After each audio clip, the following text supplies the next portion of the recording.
Aduh. Tak berkabut, masalahnya kita kena selesaikan bayar rumah berkabut. Kau tahu tak, rumah ni dah berapa lama kita tertunggak tau.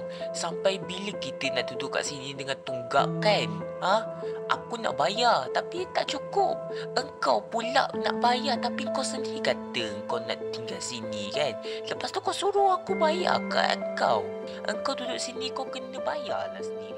Aduh, macam mana aku nak settlekan benda ni? Kalau aku tak bayar nanti karang jadi masalah. Penatlah aku macam ini. Sampai bila lah aku nak kena hadap benda ni?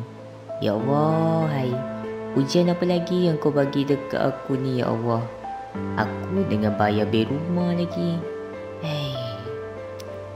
Susah betul lah.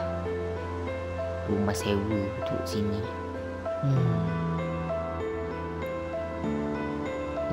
Pening kepala aku. Aduh. Berkabut, maafkan aku berkabut. Bukan sebab aku tak nak tolong kau berkabut, tapi aku sendiri pun tak mampu berkabut nak urus benda ni. Aku harap kau dapat urus sendiri berkabut.